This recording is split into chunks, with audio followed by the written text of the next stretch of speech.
ao florescer da figueira. Algum de vocês já deve ter ouvido falar sobre essa passagem bíblica, mas pronto. Bom dia, Neira, Pai do Senhor para todo mundo. Gente, Mateus 24, versículo 32 e 33, está escrito assim, eu queria muito sua atenção, porque essa mensagem é uma mensagem escatológica e profética, porque está correlacionada a Israel e a igreja. Então, eu queria muito a sua atenção. Mateus 24, 32, 34 e 33, desculpa, diz assim, está lá em Lucas 21 também, viu? 21 e 29 e 33. Aprendam a parábola da figueira. Jesus agora está falando sobre algo profético, a parábola da figueira. Aprendam a parábola da figueira.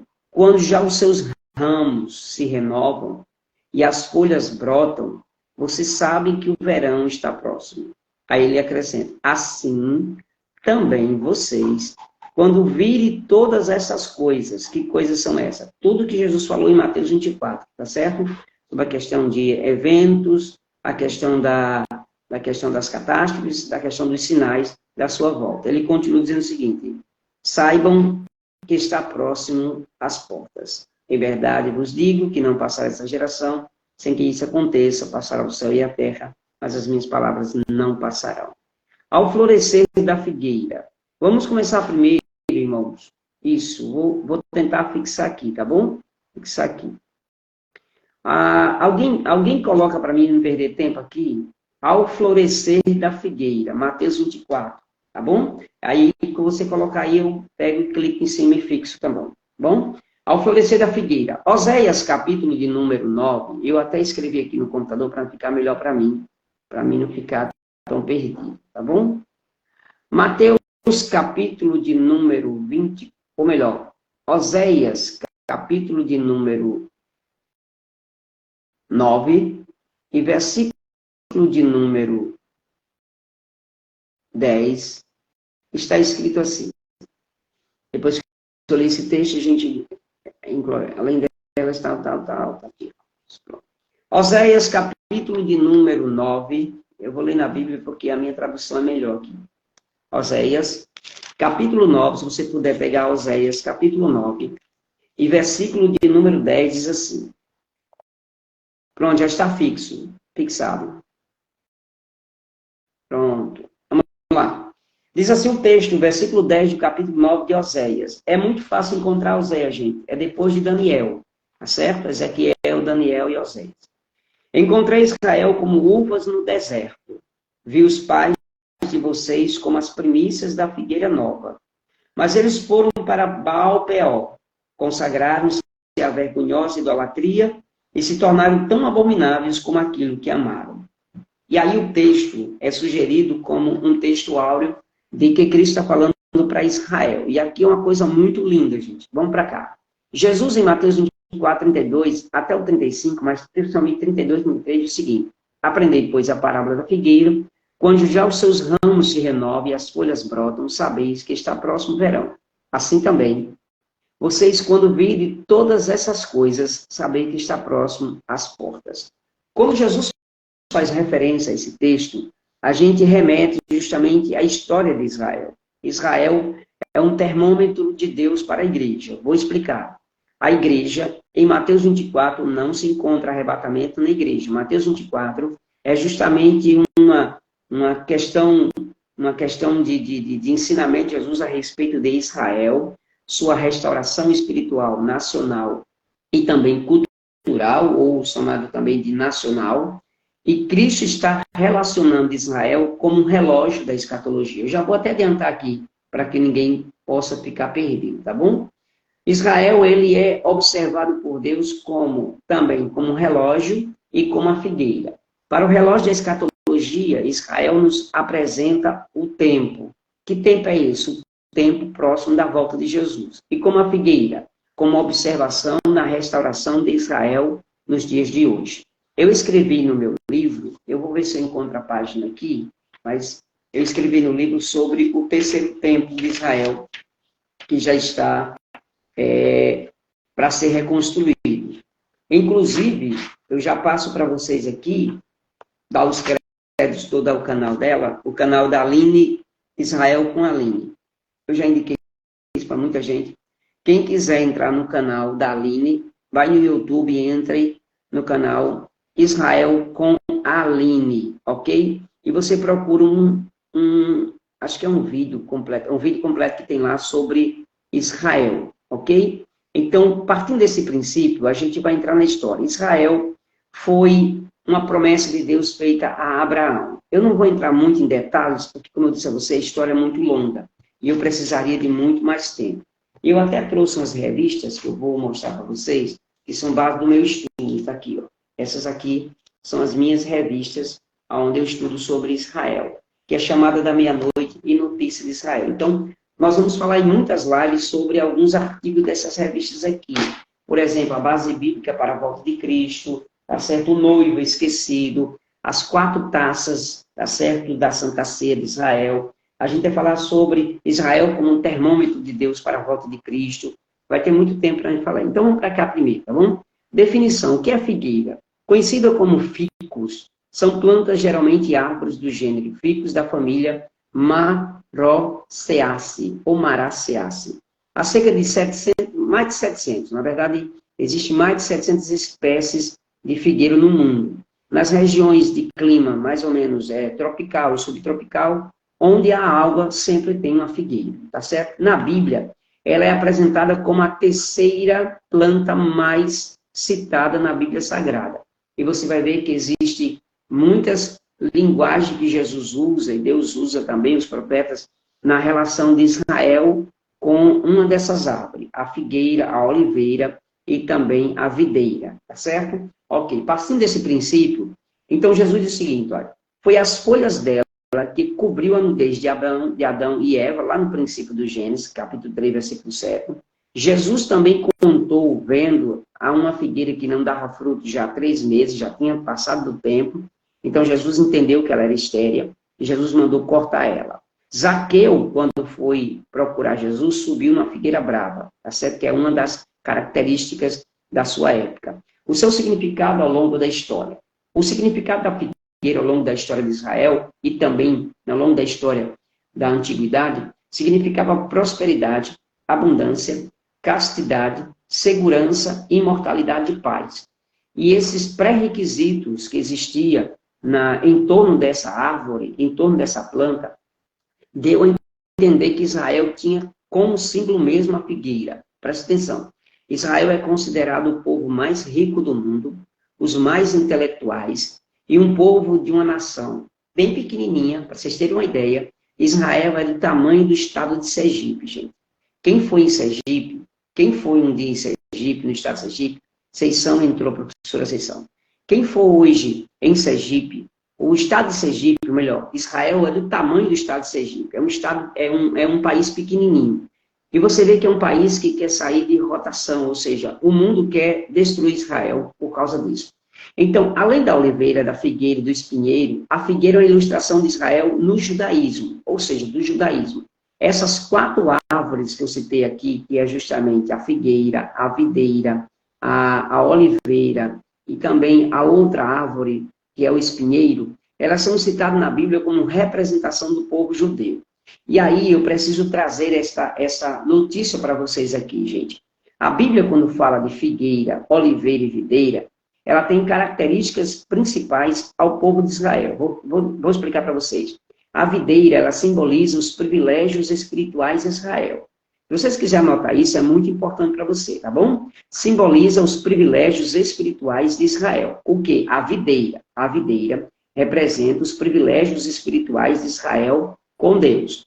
Já a oliveira, ela simboliza os privilégios nacionais de Israel. E, por fim, a figueira simboliza os privilégios religiosos. E aí, quando você olha para essa, como é que se chama, o pastor Antônio Gilberto chama de significado importante para Israel e para a igreja também. Então, quando você pega Ezequiel 37, Ezequiel 47, e fala lembrar para os irmãos que Ezequiel 47 já se cumpriu uma parte dessa profecia o ano passado. Eu já citei aqui. Entra no canal da Israel com a Aline, que é uma judia brasileira, de pais judeus. Ela é judia também, nasceu em Israel, mas nacionalidade brasileira, e o canal dela é muito importante, que fala sobre isso. E lá ela fala sobre uma profecia que aconteceu ano passado, que foi Ezequiel 47, quando Israel tem aquela visão do rio, e Deus manda ele entrar no rio, entra 1000 côvados, 500 metros, entrou mais 500 metros, e depois não pôde nadar e voltando. Quando ele volta para as margens do rio, diz a história bíblica que acontece que ele encontra árvores, peixes saudáveis e algas potáveis, algas boas. Isso acontece por quê? Porque o Mar Morto não existe vida, tá certo? Se você hoje for em Israel, pouca gente visita Sodoma e Gomorra, é apenas uma montanha de sal. Ninguém quer visitar Sodoma e Gomorra. As cavernas de Sodoma e Gomorra hoje são visitadas, mas o ano passado, alguns arqueólogos e alguns cientistas visitaram Sodoma e visitaram o lago onde fica o Mar Morto, onde acontece um fenômeno há alguns anos que agora está muito mais aceso, que é justamente os bolônios, que são crateras, são buracos que se abriram no Mar Morto e começaram a brotar águas doces e potáveis. Hoje em Israel, quem for lá, pode ter comprovação, isso está nos vídeos também, que hoje encontraram no Mar Morto águas doces, peixes, e do lado direito de Sodoma já tem palmeiras e árvores crescendo, um lugar que não cresceria árvore, que não teria peixe, que não teria embarcação, que não teria água potável, está acontecendo, cumprindo-se uma profecia de Ezequiel 47. Porém, Isaías, ou melhor, Ezequiel 37, fala da restauração nacional de Israel. Já Ezequiel 47 fala da restauração espiritual. E aí vale uma ressalva para você, como diz o pastor José Roberto, um esclarecimento. Quando você pega o Vale dos Ossos Secos de Ezequiel 37, ele se cumpriu em parte, mas falta ainda o corpo, ainda o cumprimento dessa profecia, que vai acontecer no final da grande tribulação, quando acontece a plenitude do Espírito Santo, quando Israel reconhece Jesus, quando desce em glória para estabelecer o reino milenial. E aí Isaías, ou melhor, Isaías, não, desculpa, eu estou com Isaías na cabeça desde ontem. Daniel, tanto Daniel como Zacarias, principalmente Zacarias, capítulo 12, versículo 10, que diz que a casa de Israel, os habitantes de Jerusalém, receberão um espírito de súplica e de graça e clamarão fortemente aquele que até mesmo eles transpassaram. A partir do momento que Israel reconhece Jesus como Messias verdadeiro, na sua volta, na sua segunda etapa da sua segunda vinda, para estabelecer o reino milenial com a igreja que Israel reconhece, então, nesses 7 anos de tribulação, que justamente é isso que eu queria tocar na tecla, Israel está no cenário do mundo na grande tribulação, porque a grande tribulação é para Israel e não para a igreja. Qual é o propósito de Deus para Israel na grande tribulação? Restaurar a sua nação espiritualmente. Então, o que acontece? Quando Israel reconhece Jesus descendo em glória, então aí reconhece justamente o profundo da Escritura no contexto de Ezequiel 37. Se você observar, quando Deus leva Ezequiel até o Vale dos Ossos Secos, ele diz, poderão viver esses ossos, Ezequiel? Ele diz assim, tu sabes, Senhor, então profetiza, e ele profetiza. Só que o exército, ou melhor, os ossos que estavam sequíssimos, recebem a profecia e os ossos começam a receber vida. E um osso começa a procurar o outro osso, o crânio procurando, os ossos começam a procurar parte do seu corpo. E a Bíblia diz que ele se torna um exército de pé, de esqueleto. E esses esqueletos começam a receber carne, nervo, tendões, recebe tudo, a carne e tudo. E recebe um espírito com letra minúscula. Lembre disso, com letra minúscula. E aí Israel se torna poderoso, um exército poderoso, tá certo? E aí o que acontece? Quando você pega o versículo 14 de Ezequiel 37, tem uma profecia que ainda não aconteceu. Eu digo isso com muita propriedade, porque o pastor Cláudio No Corrêa de Andrade, explicando isso na especialização que a gente fez de escatologia com ele, ele disse que essa profecia vai acontecer no final da grande tribulação. Versículo 14 diz assim, porém em vocês o meu espírito, com letra maiúscula agora, letra maiúscula, espiritual, restauração espiritual, e vocês viverão. Aí o versículo continua, e eu o estabelecerei na sua própria terra, e vocês saberão que eu sou Deus, o Senhor, e falei, e eu cumpri, diz o Senhor. Então, no momento que o versículo 14 acontecer, Israel vai estar completamente restaurado para entrar no milênio e gozar da promessa feita que Jesus fez e os profetas fizeram. Quando Jesus disse na oração, venha o teu reino. Então, preciso explicar isso aqui para os irmãos nunca mais perderem a noção do tempo. Preste atenção, gente. Promessas correlacionadas a Israel no contexto da escatologia são promessas feitas em Abraão de herdar a terra. ok? Promessas feitas em Abraão de herdar a terra, aqui embaixo. Promessas feitas à igreja, correlacionada a Cristo prometendo à igreja, promessas de herança, são correlacionadas às promessas feitas em Jesus, tá certo? Então, para cá. Israel, promessas terrenas, igrejas, promessas celestiais. Todas as profecias do Novo Testamento correlacionadas à igreja são promessas de herdar a terra, herdar a habitação do céu, herdar o céu. E Paulo foi muito feliz, inclusive eu cito muito, vá lá no meu canal, tem uma mensagem que eu preguei na minha igreja sobre cidadão dos céus, onde eu explico a razão pela qual Paulo fala aos filipenses que nós temos uma cidadania celestial, ou seja, nós somos moradores aqui na terra, mas a nossa pátria está no céu. Falando desse contexto, Israel serve como um termômetro para falar para nós, igrejas, sobre o retorno de Cristo. Mateus 24, você não vai encontrar a questão do arrebatamento nem a igreja. Capítulo 24, já disse aqui, capítulo 24 é um termômetro de Deus com Israel para a igreja ficar olhando Israel como a figueira, tá certo? Que está brotando e brotou, como também um relógio da escatologia. E aí vocês vão para cá, Israel como relógio da profecia, Israel como a figueira. Como relógio da profecia, Israel aponta o tempo final. Como figueira, aponta os sinais do seu retorno, ok? Isso aqui é muito importante para que vocês não tenham e não percam noção. Agora a pergunta é, por que a figueira?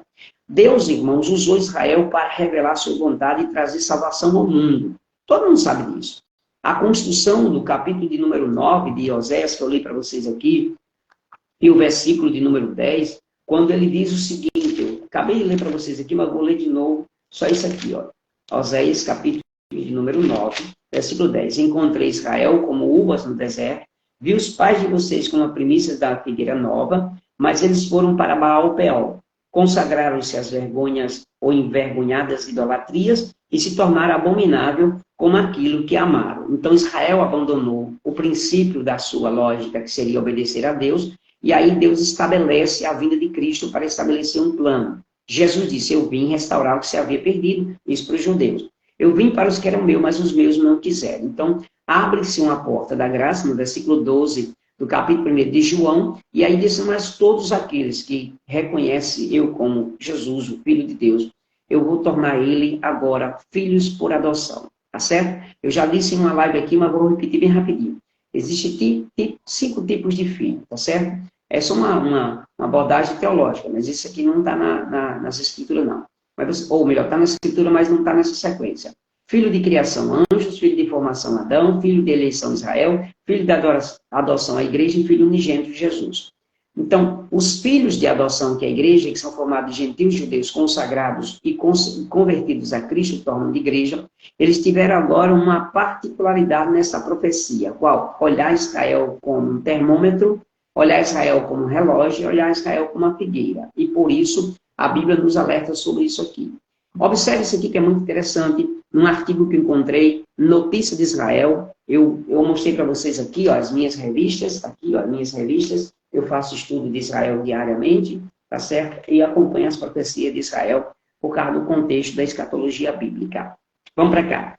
Na chamada da meia-noite, Norbert Liast, eu acho que o nome é mais ou menos assim, não sei falar inglês, mas Norbert, que é um dos comentaristas da Notícia de Israel, chamada da meia-noite, ele fala que a oliveira, videira, figueira, espinheira e romeira, que Jeremias fala em 24, 3 e 7, está correlacionada a um plano futuro de Deus com Israel e com a igreja. Jesus avisou que Jerusalém seria arrasada, destruída, e o segundo templo destruído. Você vai encontrar isso em Lucas 19, 43, 47, 46. E aí acontece a diáspora. O que é a diáspora, Birajá? Diáspora, a palavra diáspora no hebraico é tefuste, ou, essa não é a palavra não, mas deixa eu tentar traduzir para você aqui. Tefutsar. Tefutsar. Acho que o nome é mais ou menos assim, eu até pedi um irmão que conhece o hebraico para pronunciar, para mim aprender. Tsukta. Que é dispersado, ou seja, o galute do Egito, tá bom? Então, acontece que Israel, depois da destruição do ano 70 por Tito General, Israel começou a ser perseguido, e sempre foi perseguido, mas essa foi com muito mais força. O templo foi destruído, e acontece a diáspora que aconteceu já desde o Antigo Testamento, mas que ficou mais forte quando os judeus começaram a ser dispersados. que é que acontece com essa narrativa? Eu tenho um livro muito bom que eu ganhei do pastor José Roberto, aqui, olha, que era o meu sonho, tá certo? Quando a Trombeta Soar. Os autores, justamente, é Thomas Ace e Timothy Demme, que é dois autores muito bons, inclusive eles são personagem principal da escatologia americana, e ele fala sobre esta questão. Uma palavra deveria ser dita sobre a parousia. Parousia é uma palavra grega que significa vinda. O substantivo traduzido por vinda em Mateus 24 já foi comumente observado na literatura grega, a palavra descreve a vinda de um rei ou dignitário a alguma localidade. Então, primeira coisa que eu preciso mostrar para você, Mateus 24 não fala de vinda de Cristo para arrebatamento, fala de vinda de Cristo para estabelecer Israel. Quando em Mateus 24, Jesus sai do templo e os discípulos perguntam a ele a respeito do fim do mundo e da sua vinda, ele está correlacionando a resposta aos judeus. Então ele está falando de sua vinda, segunda etapa da segunda vinda de Cristo, depois dos 7 anos de tribulação, para estabelecer o reino milenial, para estabelecer Israel, restaurar Israel. Foi isso que disse os dois camaradas lá, ou o casal, não sei, Cleópatra e o outro, em caminho de Emaús, né, indo de Jerusalém após a ressurreição, quando ele disse para Jesus, dizendo o seguinte, olha, ele prometeu que viria redimir Israel, e até agora não aconteceu. Então Israel espera o Messias vir, redimir, restaurar. Cristo veio, mas eles não quiseram. Então, quando Cristo voltar em glória, essa vinda de Cristo em glória é para estabelecer uma aliança com Israel aqui na terra, porque a aliança com a igreja ele já fez no Calvário. E o que é que acontece? E ele fala do fim. Fim de quê? O fim do milênio, quando acontece que termina todo o projeto, o juízo final, e acaba com isso. Jesus está respondendo sobre esse pré-requisito aqui. Mas vamos para cá, bem rapidinho, que é mais fácil você entender. Além dessas também, a romã representa o povo judeu. Certamente passagem bíblica que exprime com maior precisão que a figueira, a ilustração de Israel, está em Oséias 9:10, que eu li para vocês agora. Onde Deus, o Senhor, diz, achei Israel como uvas no deserto e vi os vossos pais como a primícia da figueira nova. É o que também se vê claramente em Jeremias 24, de 3 a 7. Depois você pega isso aqui. Olha o que diz Jeremias. Então me perguntou o Senhor, que vês tu, Jeremias? Respondi, figos, os figos muitos bons e muitos ruins, que de ruins que são, não se pode comer. A mim me veio a palavra do Senhor dizendo, assim diz o Senhor, o Deus de Israel, de modo porque vejo estes bons figos, assim favoreceis os exilados de Judá, que eu enviei desde os lugares para a terra dos caldeus. Porei sobre eles favoravelmente os olhos e os farei voltar para esta terra. Edificá-los-ei e não os destruirei. Plantá-lo-eis e não os arrancarei. Dar-lhe-ei coração para que conheça que eu sou o Senhor. Eles serão meu povo, eu serei o seu Deus, porque se voltaram para mim de todo o seu coração. Esta profecia acontece justamente quando Cristo estabelecia a aliança com Israel no final da tribulação. Além disso, a figueira contém um sentido profético muito profundo, que se vê claramente nas palavras proféticas de Jesus, gente. Eu estou lendo um artigo aqui do Notícia Israel que é muito interessante. Isso aqui é muito interessante, quando Jesus fala assim, da vida. Aprendei, pois, a parábola da figueira. Quando já os seus ramos se renovam e as folhas brotam, sabei que está próximo o verão. Assim também vós, quando vide todas essas coisas, sabei que está próximo às portas. A seguir, olha o que acontece. A seguir, vamos analisar a figueira de Israel à luz profética bíblica, perguntando-se o que pode aprender dela. Aprendei, pois, a parábola da figueira. Ou seja, 3 símbolos chamam a minha atenção. E eu quero compartilhar com vocês isso aqui. Primeiro, representação. Uma figueira como um mestre que ensina o caminho certo, o caminho para a justiça verdadeira, legítima e permanente. Onde a figueira, Israel, aparece pela primeira vez na Bíblia. Lá em Gênesis, que eu citei para vocês aqui. E aí tem muitas observações aqui. As folhas da figueira apontam para outra salvação, que é a melhor e mais perfeita, que é em Cristo Jesus. E por último, notem, o doutor Norbert Litz apresenta como principal temática de Israel a restauração. Então, partindo desse princípio, vamos para cá, que é muito interessante.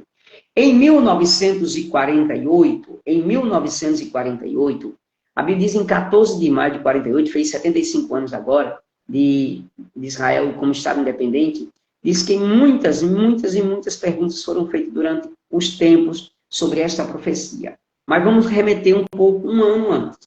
Em 29 de novembro de 1947, um marco na história de Israel aconteceu. Em muitas cidades israelita, vai dizer o nome, encontra-se uma rua chamada Kaltstad Benormendre, ou Benormendre. É um nome bem esquisito mesmo, gente. Ou chamada 29 de novembro. Eu vou usar a palavra mais clássica portuguesada. É uma rua chamada 29 de novembro. Por que Ubirajara? Porque nesse dia, em 1947, as Nações Unidas voltaram no plano de partida da Palestina.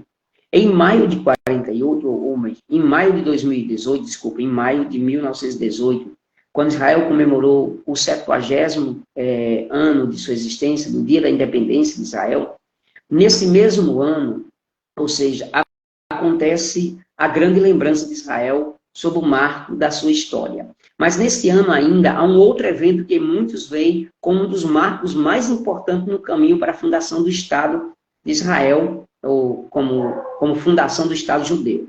Há 70 anos atrás, no dia 29 de novembro de 47, muitos da comunidade judaica na terra de Israel, de apenas 600 mil pessoas aproximadamente, viu? 600 mil pessoas, reuniram-se em lugares públicos para ouvir a votação pela rádio. Aqui é um marco interessante, que eu estava vendo essa reportagem no Mensageiro da Paz, há muito tempo atrás. Eu achei muito interessante que aproximadamente 600 mil pessoas se reuniam em lugares públicos para ouvir a votação pelo rádio. E muitos estavam contando entusiasmados os votos. Sim, era claro para todos que a renúncia do mandato britânico estabelecia a Liga das Nações em 1922. Outro marco interessante da história. Aproximou a fundação futura de um Estado judeu. Desiludido, o Reino Unido devolveu o mandato da região para as Nações Unidas, que todos sabem, a ONU, né, a Organização das Nações Unidas. Então, em fevereiro de 47, a ONU havia sido fundada na sequência do fracasso, na sequência do fracasso da Liga das Nações, imediatamente após a Segunda Guerra Mundial, que eu acho que todo mundo, quem faz história, conhece. Comandante, ou seja, comandante, os britânicos, principalmente os britânicos, esperavam encontrar uma solução para os problemas da Palestina, mas, em vez disso, o potencial de conflito aumentou ainda mais. Para um lado, os judeus estavam com um sombrio capítulo do Holocausto, mas em memórias do outro, eles precisavam assistir a tudo quanto, com grande frustração, pois diz a história, inúmeros sobreviventes estavam presos na Europa, porque os britânicos continuavam a mantê-lo longe da sua terra. Acontecendo tragédias como a Odisseia de sobreviventes do Holocausto, do navio de Ishur, o assentado de judeus no estado chamado Israel pré-estado, tornou-se estabelecido, o país contribuiu significavelmente para a construção de uma estrutura moderna. Ela inclui escolas, instituições, aí vai muito mais do que isso aqui. O que acontece com isso aqui? Olha, isso aqui é muito interessante. Mas no lado que acontece da questão de orquestrar tudinho, a questão da organização, da estrutura, acontece que então ele se aproximou, esse momento memorável em novembro de 47.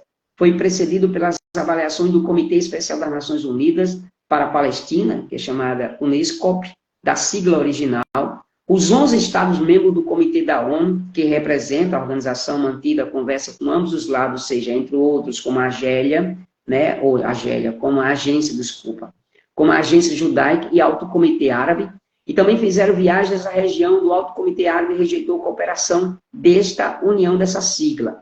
Em 47, várias tentativas de mediação indicaram que nenhuma solução política foi deixada para aberto pelo lado árabe. Então, não havendo acordo, eis que o representante da agência judaica escutaram quando quiseram negociar em uma reunião sob o secretário-geral da Liga da Árabe, o egípcio Abdul Rahman Hassan, que é conhecido ele, né, mas conhecido como apenas Hassan Passar.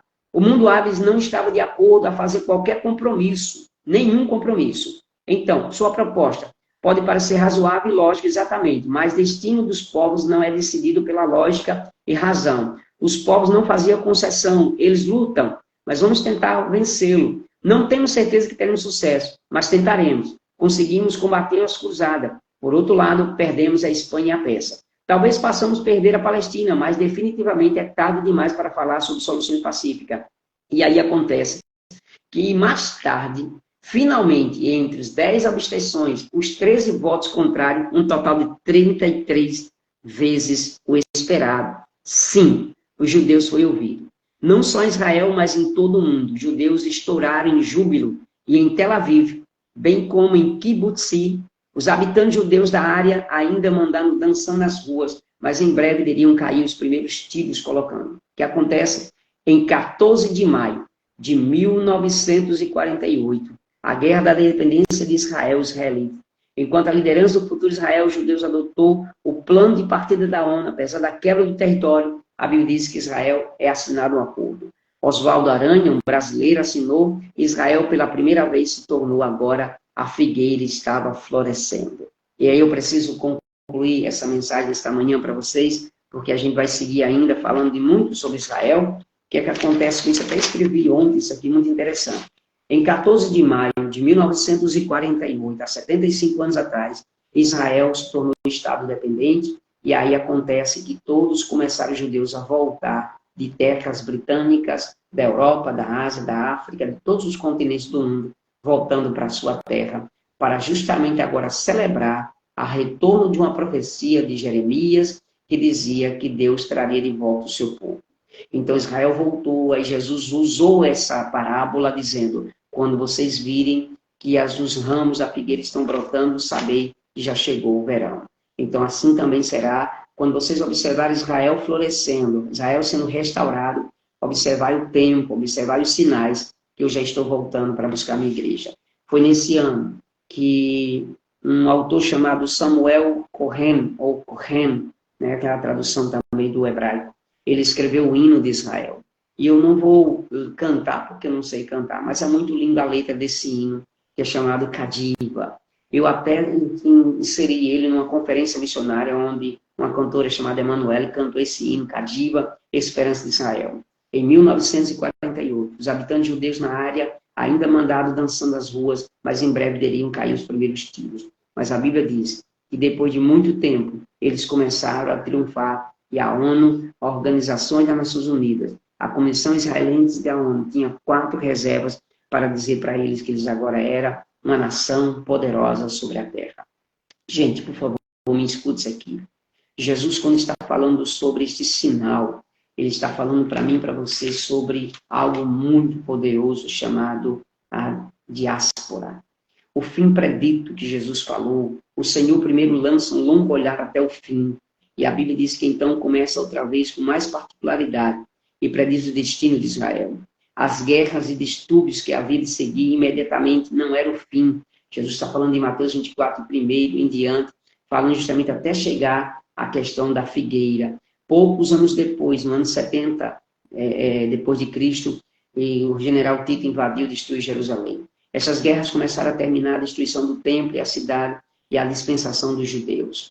As palavras do versículo 2 foram cumpridas literalmente, pois o imperador Tito mandou seus homens escavar os alicerces da cidade, todo o alicerce, como também do templo, e mais tarde, Terêncio Rufo lacrou o lugar, assim cumprindo-se literalmente Miqueias 13:2, que diz, portanto, por causa de vocês, Sião será lavrada como um campo, e Jerusalém se tornará um montão de ruína, e o monte do templo numa colina coberta de mortos.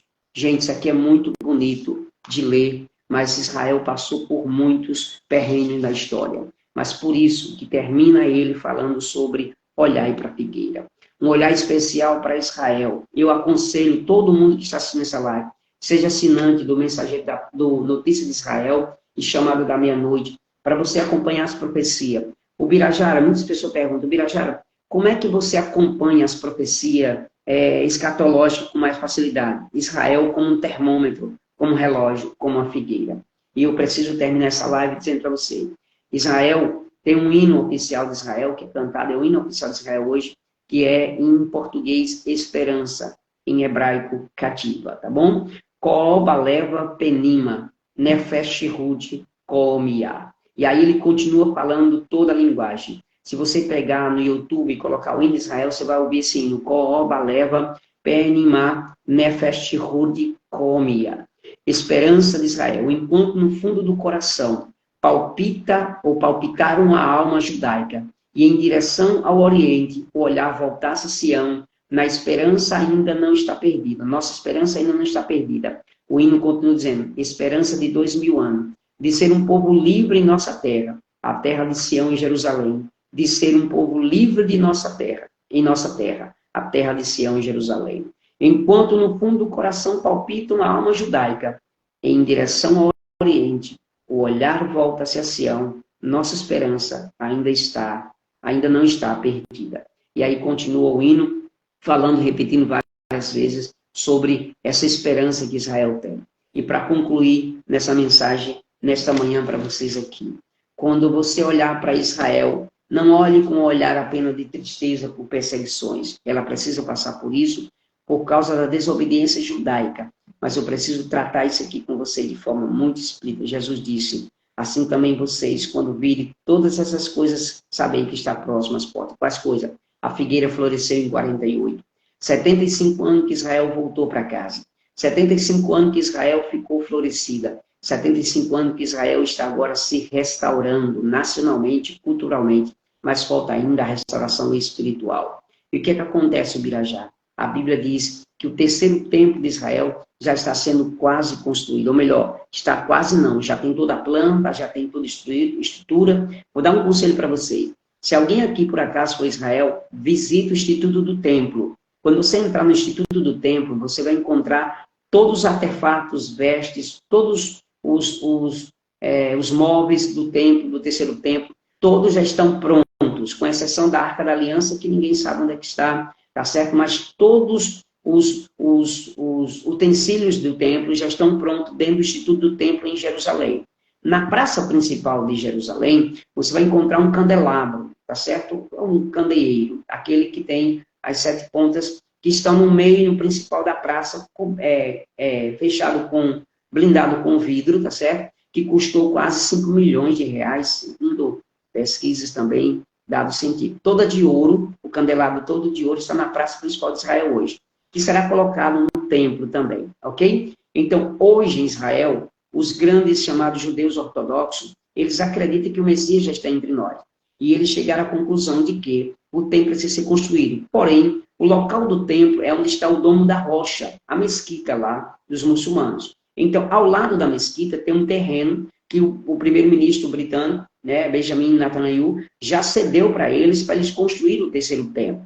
E segundo um jornal israelita, os judeus já têm o dinheiro para construir o templo, já têm a ordem para construir o templo, já têm todos os utensílios para o templo. O que está faltando? Está faltando somente agora o Espírito Santo de Deus tratar com Israel para a reconstrução. Porém, essa construção do templo, este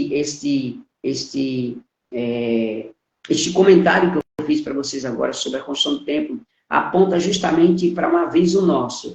Jesus está voltando. Por que, Birajara? O mundo está cercado de profecias se cumprindo. Nunca se viu um avanço tão rápido das profecias. Escuta bem, gente. O mundo já quer a união de todos os países na construção da questão da legalização do casamento homoafetivo, da questão da liberação das drogas, de um governo único. Para quem não sabe, o Papa Francisco, me perdoe se tem católico aqui, o Papa Francisco se reuniu na cúpula com as 3 maiores religiões e já assinaram um decreto para estabelecer uma união de uma só religião no mundo. Agora mesmo, esse ano agora de 2023, essa mesma cúpula se reuniu para tratar. Não tem som? Mira, tá sem som? É sério? Gente, pelo amor de Deus, se eu tiver falado tudo isso sem som...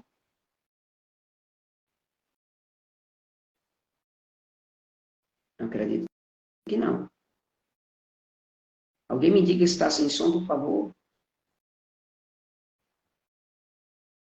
Não tem som, ela está dizendo. Não tem som. Para mim, não. Para mim tem som. Olha. Então, Vânia está dizendo que tem som. Meu também. Ok. Pronto. Então, tem som. Ok? E para concluir, Israel é um relógio que aponta um tempo de profecia para estabelecer a sua casa, a sua restauração, mas também é um relógio termômetro para a igreja. É tanto, gente, para concluir mesmo a mensagem. Quando Daniel 9, 24 a 27, fala das 70 semanas de Daniel, ele fala de uma única semana, que será a última semana, já se cumpriu 69 semanas, E quando Jesus entrou em Jerusalém, que foi, passou pela morte e ressurreição, o relógio das 70 semanas de Israel parou, ok? Paramos na 70ª semana de Daniel. E aí entra a era dos gentios, o tempo da graça.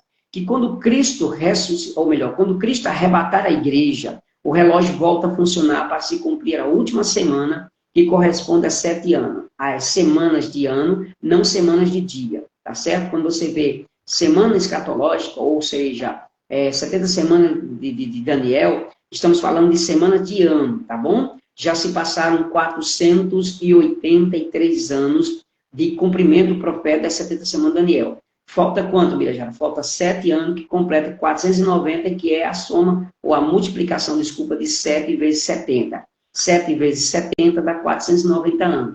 Vai cumprir quando? Vai se cumprir no período da grande tribulação, nos 7 anos de tribulação aqui na Terra. Para quem é? Para Israel e para as nações que ficaram aqui. Israel, qual é o plano de Israel? Para restaurar sua vida espiritual. Para as nações, o juízo de Deus. E a igreja estará nas glórias eternas para sempre. O que é que acontece com isso? Esse relógio aponta para nós. Quando a igreja for arrebatada, vai iniciar o último período dessa profecia para Israel. E aí é que está o termômetro de Deus para a gente. A gente olha para Israel e vê tudo se cumprindo. A figueira já floresceu, ela já está brotando, já chegou o verão, e aí acontece, o terceiro templo já está quase sendo construído. Tudo isso aponta para o retorno de Cristo. A gente olha com um olhar especial para o retorno de Cristo. E aí eu termino dizendo para vocês, se isso nos dá esperança, então olhe para Israel não com olhar de tristeza, mas com olhar de cumprimento para restabelecer o plano de Cristo para a nossa história, para a nossa vida. Então é isso que Jesus queria dizer sobre a questão da figueira. Eu tenho um monte de comentários aqui ainda sobre a figueira, que eu ia levar muito tempo falando, mas eu vou deixar para um breve comentário, que a gente tem uma surpresa para vocês em breve, e aí a gente vai falar detalhadamente sobre a figueira e sobre os outros elementos da profecia. E para concluir, de fato, eu quero trazer uma notícia para vocês. Eu estou amanhã, quarta-feira? Amanhã, ao meio-dia, e quinta-feira ao meio-dia, nós estamos com a nossa live profética. Live escatológica só nas terças e sextas-feiras, às 6h30 da manhã. Porém, quartas, quintas, segunda, quartas e quinta é ao meio-dia. Então, a gente já marcou, já está tudo certo, tá bom? Eu quero convidar você, porque amanhã, ao meio-dia, quem vai estar comigo em uma live, batendo um papo e pregando a palavra de Deus, será o evangelista Wesley Maia, da Debrais, Paraíba, meu amigo, certo? Ele vai estar comigo na live, falando do seu ministério, batendo um papo, e depois ele vai entrar com uma mensagem poderosa para o nosso coração. Então, você vai compartilhar com seus amigos. Mais tarde nós vamos enviar o cartaz para o nosso Instagram, ok? Quem não me segue, segue no meu Instagram. E quem quiser saber muitas coisas sobre o Apocalipse e sobre perguntas escatológicas, sobre o meu livro, certo? O meu livro aqui, quem quiser adquirir, pode entrar em contato. Sobre tudo, é fácil. É só você ir no link da bio do Instagram, clicar lá no link e você vai automaticamente entrar no grupo do WhatsApp VIP. Não se preocupe, lá ninguém vai ficar falando. Só os administradores que colocaram cartaz, avisa você sobre live e tudo, ok? E você vai ficar sabendo de tudo. Eu quero um livro, você pode falar no privado com o pessoal, que eles vão lhe atender poderosamente. Na quinta-feira, ao meio-dia, eu estou recebendo no meu Instagram, na minha live, o missionário, eu chamo de missionário, mas é o pregador e treinador e mentor, Amizadai Lira, certo? Quarta-feira, bate-papo Birajara com Wesley Maia, quinta-feira com Amizadai Lira, ok? No mês de julho, eu estou convidando, já convidei, já marcou presença, eu vou estar com a pregadora e missionária Simone, do Ministério Adebrais Paraíba, do pastor Samuel Mariano. Prega demais, gente, prega demais. Conheci ela pessoalmente, ela vai estar numa live conosco, ministrando para as mulheres sobre uma temática para a mulher. Mas os homens podem participar, viu? Falando sobre o poder da oração da mulher e outras coisas nós vamos falar também, ok? Gente, muito obrigado por vocês estarem conosco nessa live. Terminando ela, vai ficar salva no Instagram e também salva no meu canal no YouTube, tá bom? Quem não é inscrito no canal, se inscreve lá, o Birajara Almeida, se coloca escritor Birajara Almeida. Quem não me segue no Instagram, segue lá, @o Birajara Almeida 1, e você estará entrando no nosso Instagram e sendo meu seguidor. Você vai ter muito conteúdo bom para você, tá bom? Que Deus te abençoe, quero orar por você e dizer para você, a figueira já floresceu, Jesus já está voltando, e eu tenho certeza que vai ser um dia glorioso na sua vida. Eu oro por você, Pai querido, eu oro por todos que estão assistindo essa live e os que vão assistir também. Aqueles que serão, Senhor, provedor de grandes milagres nesse dia. Assim como a figueira floresceu, floresce no coração dos teus filhos a tua palavra. Obrigado por esta manhã. Te agradecemos. Dá um dia de sossego e de paz para os teus filhos, livrando de todo o mal e colocando no coração deles o desejo de conhecer mais o Senhor, dá a eles a alegria da salvação, o poder do teu Espírito Santo, e aqueles que não são convertidos, que eles se voltem para Deus nesses dias, porque o tempo está terminando. Pai, eu abençoo todos os teus filhos agora, que estão saindo para o trabalho, e aqueles que vão ainda mais tarde, Senhor, assistir essa live, no nome poderoso de Jesus. Que Deus te abençoe, gente. Muito obrigado a todos vocês. Um abraço fraternal de Ubirajara e até mais, tá bom? A live vai estar salva no Instagram. Pode lá assistir várias vezes em nome de Jesus.